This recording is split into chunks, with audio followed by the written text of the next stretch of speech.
Our next generation portable is officially named PlayStation Vita.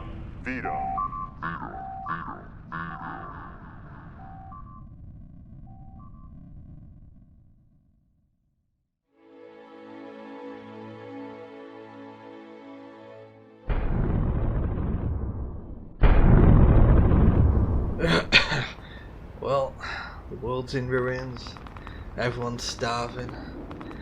I haven't shaved for 2 years now. That's when the power went out. Heck, we're using hamsters on wheels to generate electricity these days. And little things are worth the weight in gold. And can you believe we still don't go outside? It's not like we even fear catching Rona no more. I mean, we cured that years ago. Hard to believe the cure is actually 5G. I mean, no one saw that coming. So yeah, the whole world has 5G now. Shame about no food though. Years ago, I told myself, the day the apocalypse comes, you have to recycle your own urine for drinking water each day to survive. That'll be the day. The day to finally play Persona 4 Golden on the Vita. So, the world has turned to a communist paradise, but hey, at least I can escape from the misery with some Persona. Fuck. Well, I've got some bad news, and whenever you have to deliver some bad news in your life, such as cheating on your wife and telling your 5 children you actually have a second family, who obviously you much prefer, then this is a tactic for you. Just look at the cute puppy. Well, it seems the time of physical Vita carts is nearing its end. Whilst in the West, production of physical carts for the Vita ended back in 2018, countries such as Japan and China still had normal access to them, which led to us being able to purchase quite a few releases via PlayAsia. Just keep looking at the puppy. Sadly, the end is now in sight for those releases, and whilst not immediate, with PlayAsia confirming to me they still have releases planned for 2021, it does mean those final nails in the coffin of the Vita are approaching. Now just imagine how much worse that news would have been without the puppy. In other news, we're all still quarantined inside our houses like Foxconn employees, and that means Sony are highly prioritising quality assurance, or QA as it's known, and you can guess which game titles are at the bottom of that list. So due to that, over the month you will be seeing various titles for the PlayStation 4 that do have a planned PS Vita release coming out over in May or June, but the PS Vita counterpart won't be releasing until a later date, when Sony begins to become a not so well oiled machine once again. So it might indeed be the perfect time to start up some Persona 4 Golden. And to end with some positive news, I'm still doing my Vita game giveaway. Quite a few have already claimed a game code of their choosing by sharing their physical or digital Vita collections. So what are you waiting for? Head on over to Crash Landed, I'll leave a link in the description, and get yourself a North American or European code from the game still available. So with that news out of the way, let's get into what I played this month on the PlayStation Vita. I actually had a really good month on the Vita. There was no duds this month. I played a lot of good games. Starting with Hitman Go, which I picked up on a sale. I'd always heard good things about these games, but I'd never looked into them myself. It's actually like a chess puzzle game with a Hitman theme attached to it. So basically your goal is to get your character from one side of the room to the next and throwing at you different combinations of parameters you can do, such as killing all the enemies or doing a no-kill run. But each time you move your character, the enemy gets to move as well. And so the game basically plays out where you move, then they move. Each of the enemies has a different move pattern. That's where the chess aspect comes in. Some characters might move back and forth, some might stay in place, but if you move to a point in front of them, they'll attack you and you'll die. So it's all about trying to avoid their line of sight and either maneuver around them or take them from behind. Okay, it's not a euphemism. You can't kill them head on, you see, you have to from the side or behind. It's actually a really good game. The puzzles do get more difficult as it goes on because it adds more variety and bigger levels, so you go from maybe 5 moves in a level to 20 or 30 moves. I did notice a few crashes here and there with the Vita version. I don't know if this happens on other versions too. It mainly happens when you go back and forth from the level select, when you can choose a level in the overworld map type of thing. But yeah, in terms of performance and graphics and gameplay, yeah, I'd highly recommend this game. Only if puzzle games are your thing, of course. And another puzzle game that I played this month is Mecha-Rama. I'm pretty sure this is a phone game that has been ported to the Vita because it uses touch controls as well as the physical controls, but the touch controls work much better. You basically use the L and R on the Vita to rotate the map, a bit like Fez. You can use the analog with a cursor, but I just touched where I want to move on the screen. It works much better that way, I found. The goal of the game is to basically get your little character from one point to the end point. You don't actually control the character itself, it's AI. You can only control where it goes or maneuver the scenery around them, the cross bridges, gaps, or maneuvering up and down the level, things like that.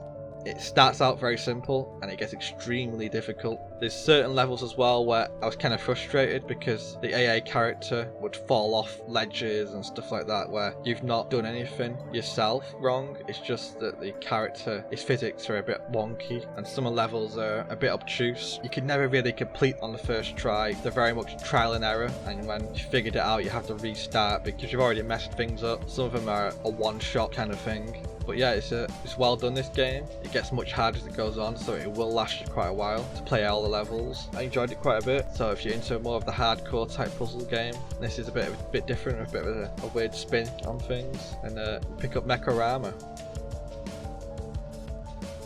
Now the next game is Random Heroes. This is a fairly basic action platformer.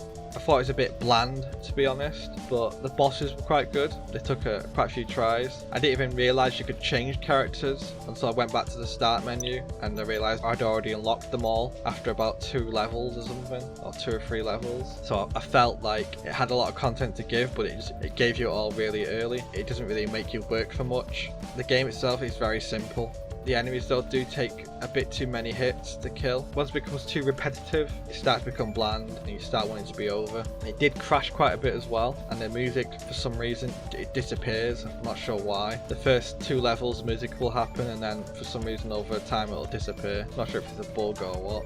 Like I say, it's not a bad game, it's just not a great game either, especially this month. It's definitely the worst this month that I played, but in another month it'd be okay.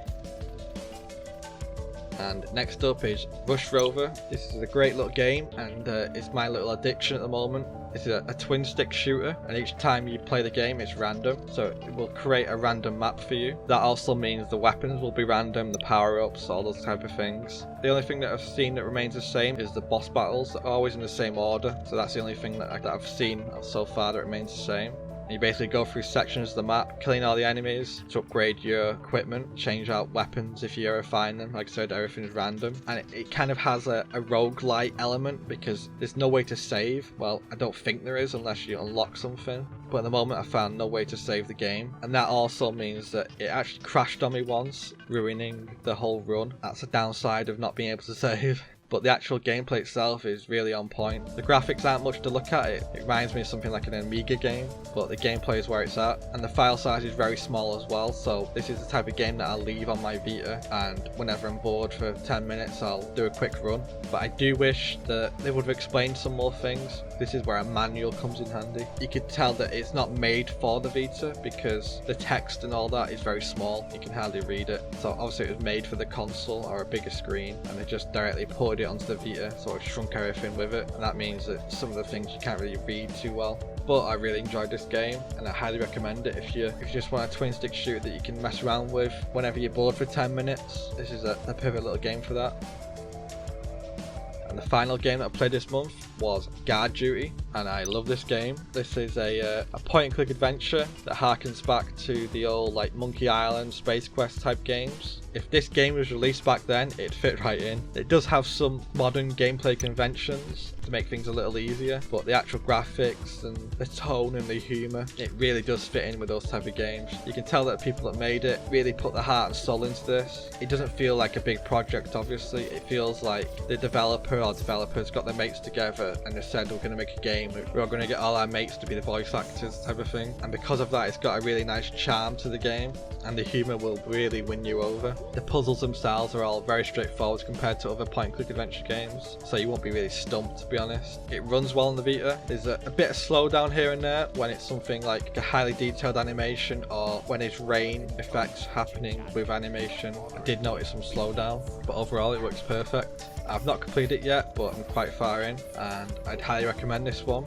if you're obviously into point and click adventures. And so that's all I played this month, so let's get into what's coming out next month on the PlayStation Vita.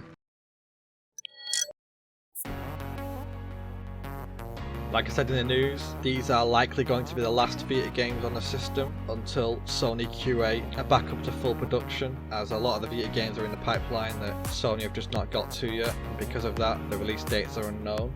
But these are the games that I do know coming out this month, and first up, sometime this month, is Emma Lost in Memories. Poetic, surrealistic and melancholic, Emma Lost in Memories offers a unique experience in a strange and dangerous world where walls fade away as you touch them. The main character, Emma, is young, vibrant and intriguing. She leaves her home following an owl and soon loses herself in a world which she slowly finds more and more dangerous. This sounds like a Tinder experience. On the 4th of May, this was actually meant to come out last month, but it got pushed to this month, and that's Reed Remastered 2. Reed is back, and the adventure continues, but not like before. Just a tiny little creature, the latest creation of an old supercomputer, harsh trials and beautiful landscapes await on this challenging pixel platformer. Can you find all the secrets? Can you reach the end? It's all up to you. And on the 11th, we've got Thy Sword. Thy Sword is a hack and slash platformer with procedural generated levels and roguelike elements. You, bold adventurer, must break the tyranny of the Dark Overlord. Your quest will be to obtain the ancient crystals of power with which to overcome the Dark Overlord's rule. Can you be that hero? Can you fulfill the destiny of greatness and bring deliverance to these shadowed lands? The answer lies in your heart and Thy Sword. And finally, it's the last big title that I know is coming out for the Vita ever, and that's a JRPG with a name that I'll never be able to pronounce. That's coming out on the 29th, and that's Yutawareru Mono Prelude to the Fallen.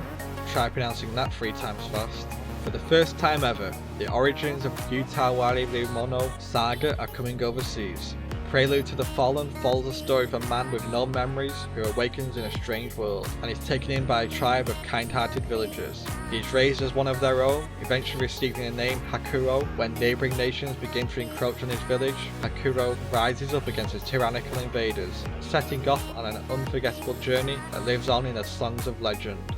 This actually looks like a cool JRPG. I think I did watch the anime of this once. I'll be interested to see how it differs. There is a couple of physical releases meant for pre-order this month, but PlayAsia are keeping a lid on what those games are, but do expect a couple of pre-orders this month for the PlayStation Vita. They did tell me the 2 releases that are coming out this month, so if you've ordered these games, which are Emma Lost in Memories and Twin Breaker, you should be getting them in the mail this month. And so that's all the releases that I know coming out this month.